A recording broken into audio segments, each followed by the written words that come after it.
Pokémon, a game where you force animals to fight to the death, and in doing so, you make your way up to the top. Well, most people would say that these games are pretty easy, right? Well, I shall introduce you to the world of Pokémon ROM hacks. These are modified versions of the base games to make it more difficult for the player. A well-known ROM hack creator known as Drayano has made this hack called BlazBlack 2. This game really dominates your arsehole based on how difficult this game gets because of its smarter AI and stronger battles. So, I decided to hardcore Nuzlocke this game. Why? I don't know. It does well on YouTube and Twitch, so might as well give it a go. If you don't know what a hardcore Nuzlocke is, it is a set of rules set by the Pokemon community to make the game more challenging. Here are the rules that I've been following.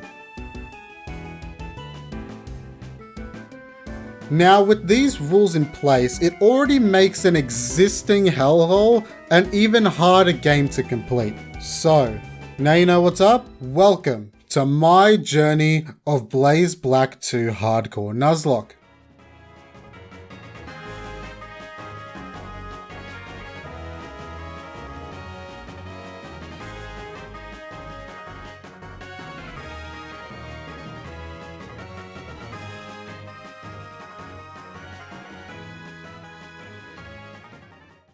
I just want to say it took me 7 months to beat this Nuzlocke, meaning that there were a fair few resets throughout this time. Please be faster. Please be fucking faster.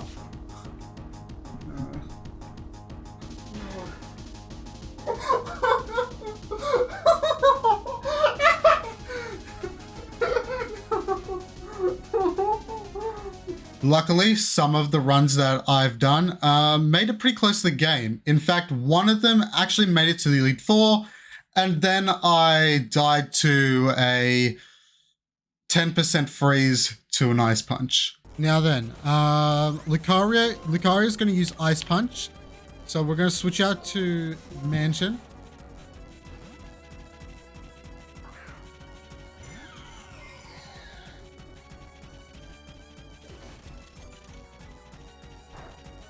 Okay. No! But at the same time, I've made some stupid decisions myself. Fuck's sake!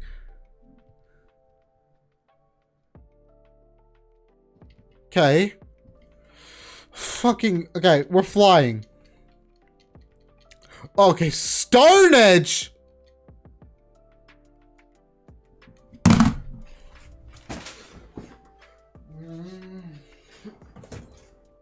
Moving on from that shit show, I shall talk to you about my starter choice. Everyone says to pick Snivy because 1, it is the coolest starter, 2, it becomes a dragon type later on, and 3, it has the ability Contrary, and Contrary Draco Meteor and Leaf Storm is pretty OP. But for me, I decided to choose Tepig because 1, fire types are pretty useful and they are quite rare to get later on in the game. And 2, I would probably kill Snivy before it becomes a dragon type. And there we have it, we have Tepig, and before we fight the first gym leader, we have to go and find one of the most important encounters in the game. Freaking Tailo. The reason why Tailo is so good is that it is very fast and has the ability Guts, which is great because what you can do is pre-burn the Tailo before battle, and off-rip it has +1 attack. Thanks to Tailo and my other Pokemon, we absolutely annihilated through Sharon's team.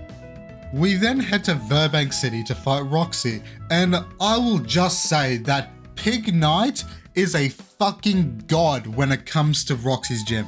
Literally 1 to 2-shotting everything in its path. You're probably gonna die as well. Sick. We just did everyone. It's epic. With that massacre out of the way, we have to go do this stupid movie theater bullshit. If there is ever going to be a Black and White 2 remake, please Nintendo, remove this. Because after resetting this game for 80+ times, it makes you want to jump off a cliff. When we arrived at Castelia City, we got notice of Team Plasma fucking around in the sewers. After fighting them, we then found a beautiful specimen in a cave. Once, just to get past a certain point is... What the fuck? Yo! No! No! Keep in mind that there was a 5% chance of me encountering one of these. At this point, I knew that this is the run. Now, with this unrivaled team, Berg had no chance in defeating me. Shortly after, we had to deal with Colress. We had a plan to defeat him, but some things never go as planned. And then we should strength. Oh, that flinch.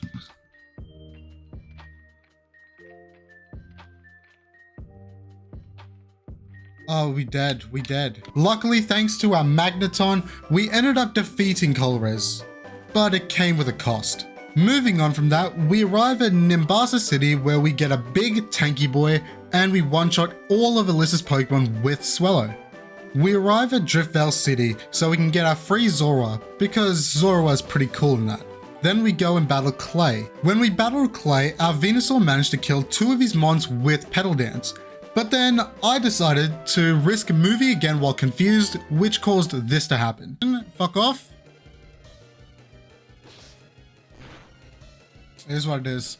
It is what it is. There's the reason why we brought in fucking Zoroark. When his Excadrill came out, I sent in Rapidash to try and kill it.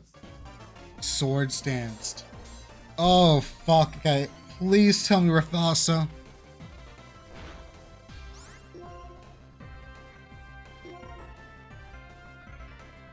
Okay, Rock Slide. We should live one. What? Oh, tell me this is happening, really? But at the end of the day, we won the battle and we got access to the PWT. The PWT gives us access to some of the sweatiest items in the game. So we grabbed a lot of choice bands, scarves, specs, as well as life orbs, focus sashes, and air balloons. We arrive in Mistral City with a pleasant greeting from the professor and Skylar, saying if you beat the gym, then I get a private jet ride to the Australian outback. So that's what we did by bringing in strong Pokemon and pretty much two-shotting everything.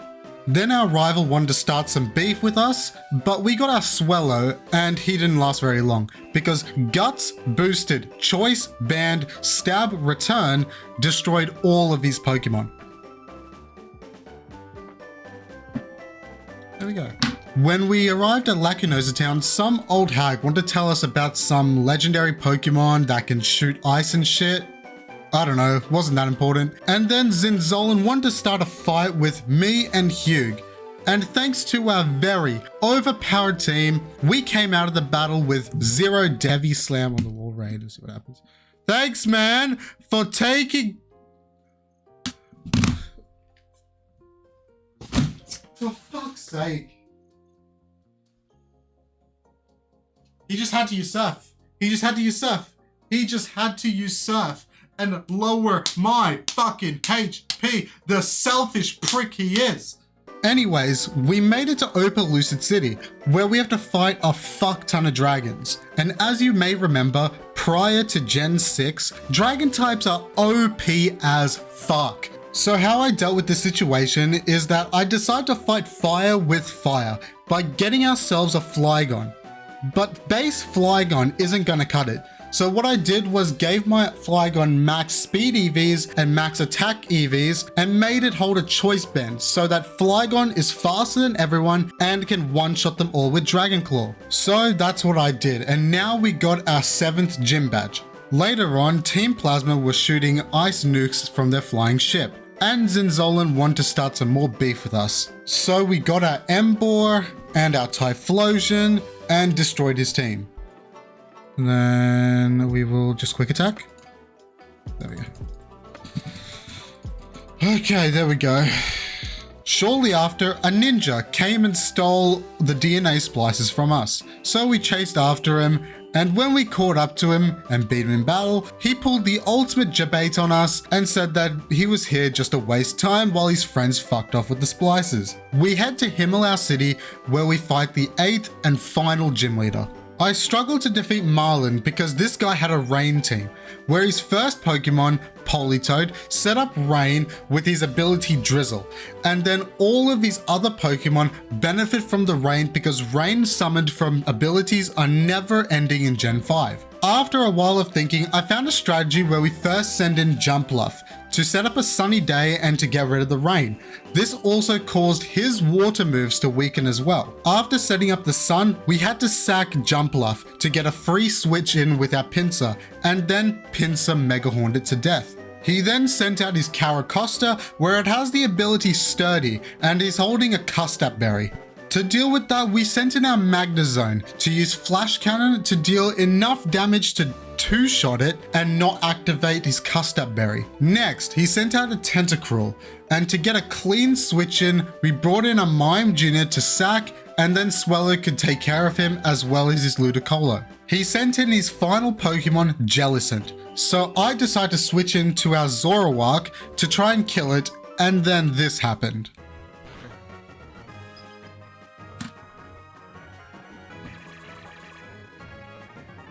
I kept him in to try and thaw out, but unfortunately he had to die.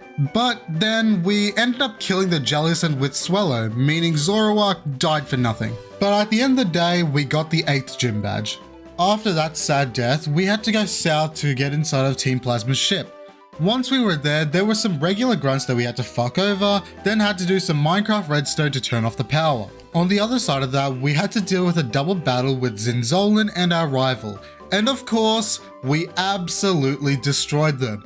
Then they fucked off to the giant chasm with Kyurem. Fucking pussies. When we reached a giant chasm, we were greeted with an orgy full of Team Plasma dickheads. Then we go inside the ship once again to find some grunt that had a keycard to deactivate another barrier. Once we got the keycard, I knew all the possible passwords to put into the computer, so I brute forced my way in. While going inside the ship further, we were stopped by Zinzolin once more, but this time he brought his full squad.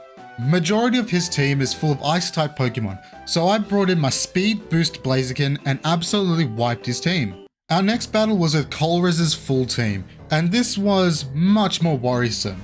Our first move was to one-shot the Behayon with our Kricketune.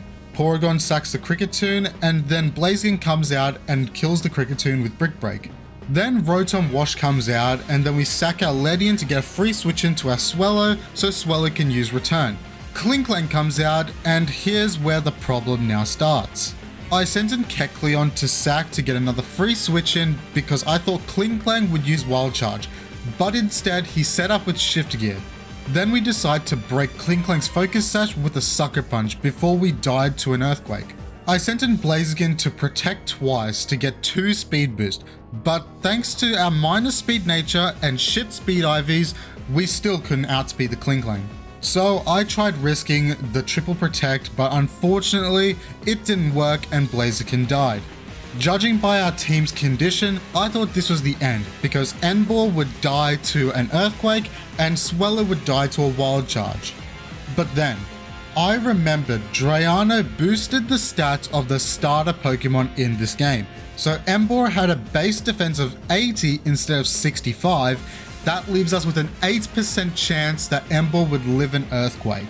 Without hesitation, I threw out Emboar, and with our luck, Klinklang used Shift Gear instead, letting us kill it with a Brick Break. Then we Flare Blitz the Metagross and Brick Break the Magnezone, and somehow we won the battle. Oh, okay. Perfect. Oh my god. That was clutch. After taking a toll on our mental health, we had to defeat 3 ninjas that are stopping us from getting to Getsus. The first one was a piece of cake because it was a single battle, but the other 2 caused a little bit of trouble because they had rotation battles and triple battles. We first did the triple battle. We sent in our Starmie, Sharpedo, and Hippowdon. We Psychic the Weezing, crunched the Banette, then the Banette held on with a Focus Sash and killed our Starmie. And we took out the Bisharp with our Hippowdon. Sandstorm killed off the Banette before it could use Destiny Bond. Then he sent out his Excelgor and killed off our Sharpedo. But our Hippowdon killed his Excelgor afterwards. Now for the rotation battle. We put Typhlosion up front to take care of the Ninjask, the Bronzong took care of the Gengar, and Emboar took care of the rest of the Pokemon. After defeating the ninjas, we had to plan out our next fight against Ghetsis. Ghetsis was not an ordinary fight, because first of all, we had to take care of Black Kyurem. And then once we defeat the Kyurem, we straight away have to fight Ghetsis without any break in between to plan again. Essentially, it being a 7v6 Pokemon battle with 2 legendaries. So I had to figure out a Pokemon that can go first and kill the Kyurem and be good against Ghetsis' Cofagrigus. The Pokemon that I chose for this role was my trusty starter Emboar. Emboar is faster than the Kyurem and it can one-shot it with Brick Break. After defeating Kyurem, we fought Ghetsis. He led with his Cofagrigus, so we used Flare Blitz to one-shot it because Cofagrigus is a steel type in this game. He then sent out his Gyarados, so we switched out and sacked our Glalie to get a free switch into Magnezone. And then Magnezone killed it with a Thunderbolt. Hydreigon came out next, and we switched out to Charizard to resist a Fire Blast. Charizard used Dragon Pulse to deal damage, and Charizard barely tanks a Dragon Pulse, letting Hydreigon die to its Life Orb. Machamp comes out next, so we did damage with Flamethrower, but then we had to sack our Charizard. Shortly after, Swoobat takes out the Machamp, then Genesect comes out and Swoobat did some damage with Psychic, breaking the Focus Sash. Swoobat then tanks a Thunderbolt, then Swoobat did some more damage before dying. We sent in our Emboar, then Ghetsis heals the Genesect, we did some damage with Earthquake, and then we finish it off with Emboar. Finally, Electros comes out and Emboar Flare Blitzed it to death, leaving us victorious. After all the Team Plasma nonsense is over, we finally made it to Victory Road. And all the problems start again right here. Because previously, I have been looking up all of the parties of all the boss trainers and pre-planning the battles accordingly. Now at Victory Road, all of the random trainers there are as strong as all the gym leaders, and some of them are even stronger because they have EVs. But there's no documentation or anything about what's in everyone's party, so the only thing I can do is take whatever's in my box and rush through Victory Road and hope that no one dies. So here is a little montage of what happened at Victory Road. We're gonna T-Bolt. Oh, there's Heatwave. The crits, that's 4 battles in a row where crit. 4 battles, sick. Okay, there we go. I think we'll stick with you for now. Ah, Exisa! Holy fucking shit! Lapras, oh, okay, this is the part where we have to switch out and deal with everything else with Magnet. Okay. Thunderbolt. Surf. Oh, what the fuck, cunt? Okay, there's other ways to do this shit. We don't have Magnezone anymore, unfortunately, but fuck. Air Slash, Cell Smashes. Okay, defense goes down though. Defense. Oh, White Herb. White Herb. Oh, the Hydro Pump missed. The Hydro Pump missed. Great. Beautiful. Kingdra. Draco Meteor. Sick. All right, sick. I see you. It doesn't have White Herb, so Dragon.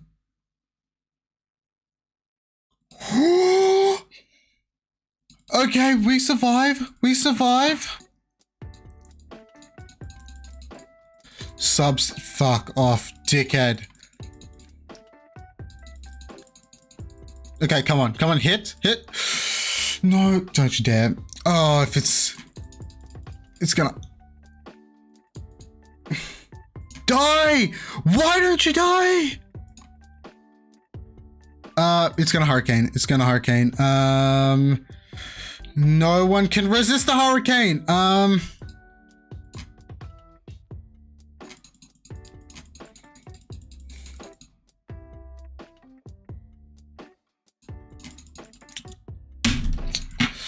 Fuck this. I'm going straight to you, and then we're just gonna fucking flare my ass. Who can live an outrage? You know what? You're very defensively tanky. Can you live an outrage? Stone Edge doesn't have outrage. So what? Crunch now? Crunch? Great.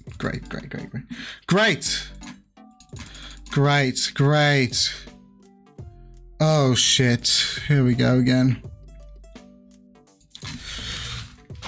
What the fuck? It's a critical hit. Critical hit. X is up. Okay, great. We're going to brick. We survive. As if we survive that. As if we survive. Joe is just too overpowered. Joe is just too overpowered. As soon as I say shit. Gastrodon? Gastrodon, he probably has an ice beam or some shit. Ice beam? Ice beam. Scald. Shit.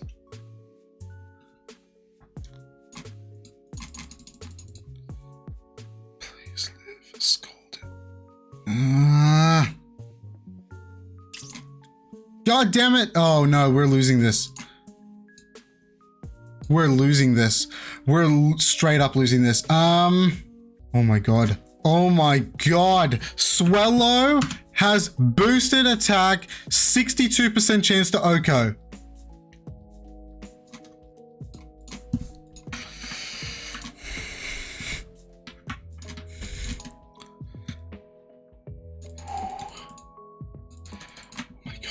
How the fuck did we survive that? How the fuck did we survive that? How the fuck did we survive that? We made it to the end of Victory Road, and our rival wanted one last battle, so the plan was the same as last time, where we bring in our Swellow and one-shot everything. What?!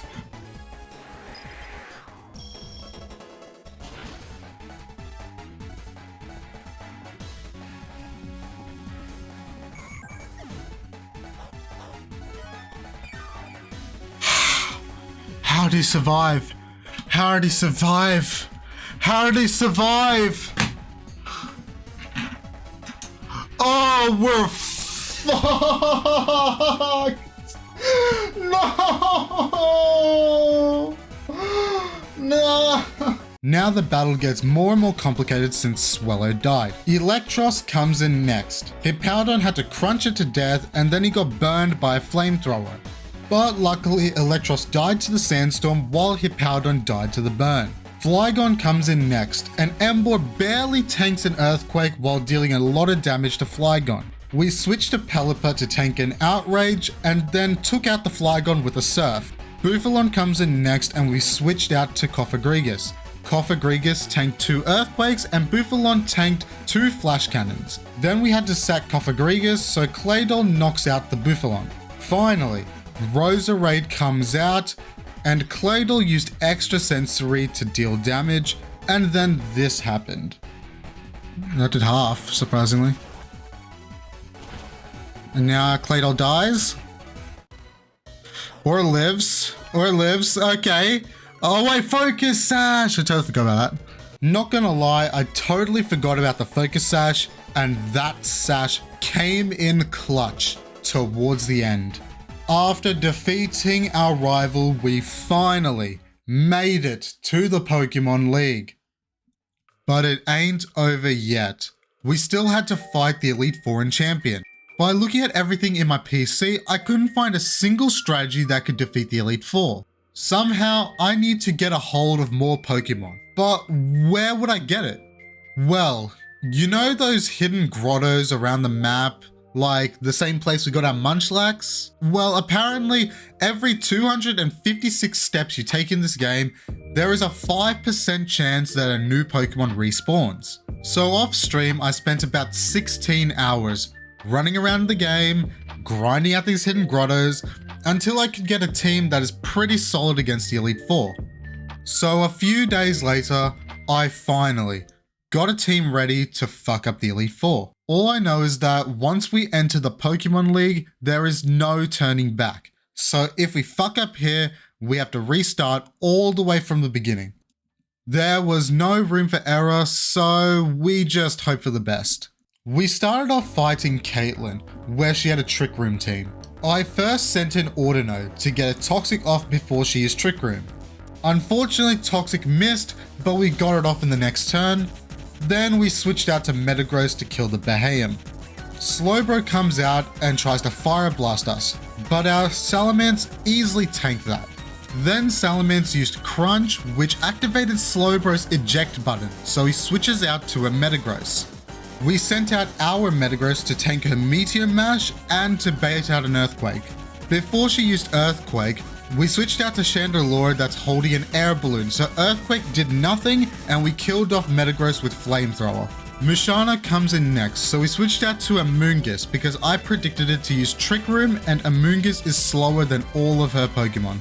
Amoonguss then puts her to sleep, so we switched out to Salamence to deal damage, but Musharna woke up and used Psyshock first.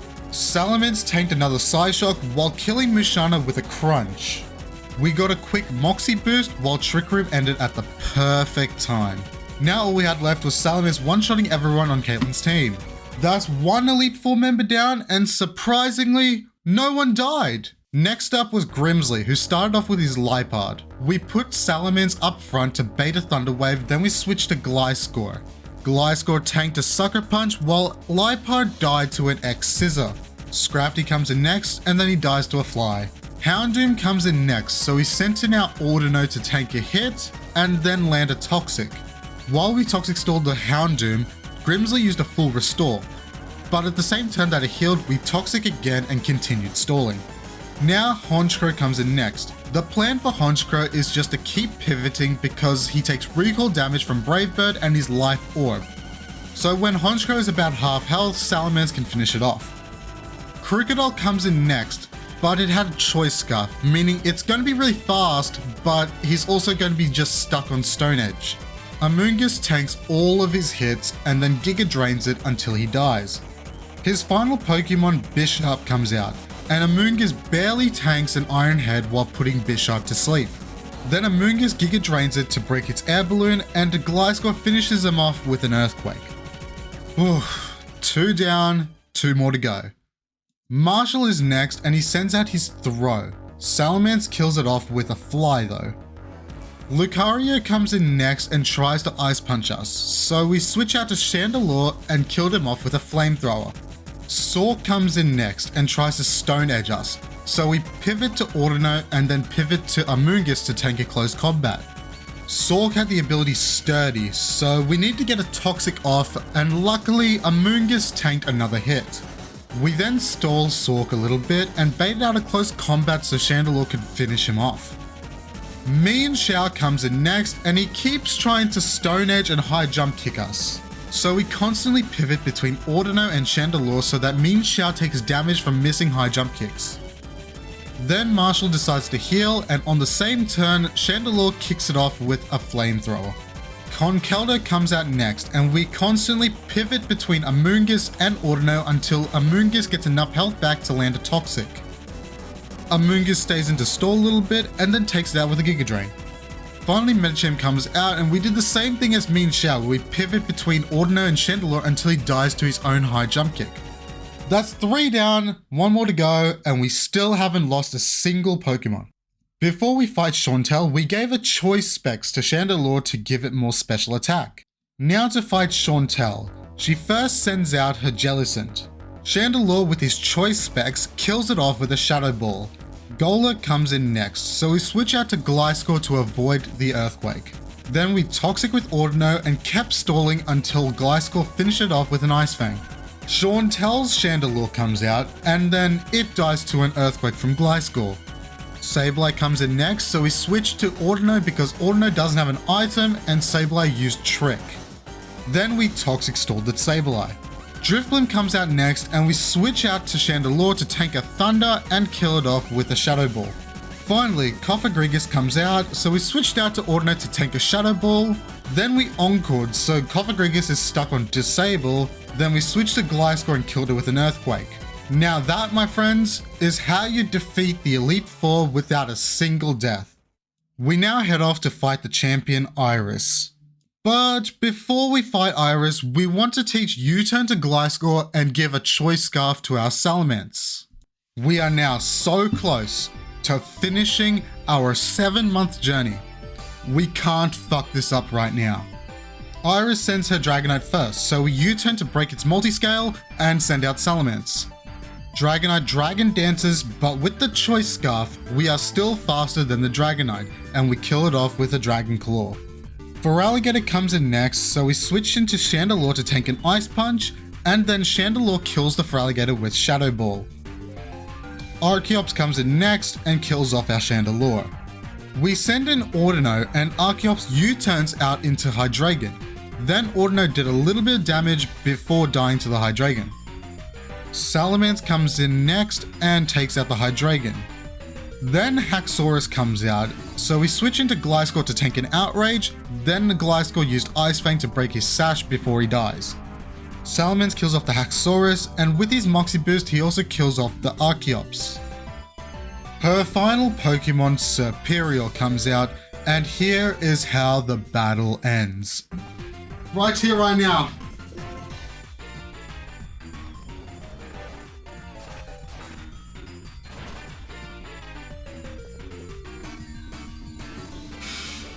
We've done it! Boys, we've done it! We've finally done it! We've finally done it! Yes! Yes! Yes! Yes! Oh, we finally done it! We finally did it! 7 months of getting fisted left, right, and center finally paid off. And we beat this fucking game at last. Now I can enjoy the beauty of the Hall of Fame. If you did enjoy this video, please feel free to give it a like and subscribe to my channel where I'll probably be making more content like this in the future. Also, feel free to follow me on Twitch where I live stream this entire journey and I do some other random stuff there as well. Thank you for watching and I'll catch you later another time.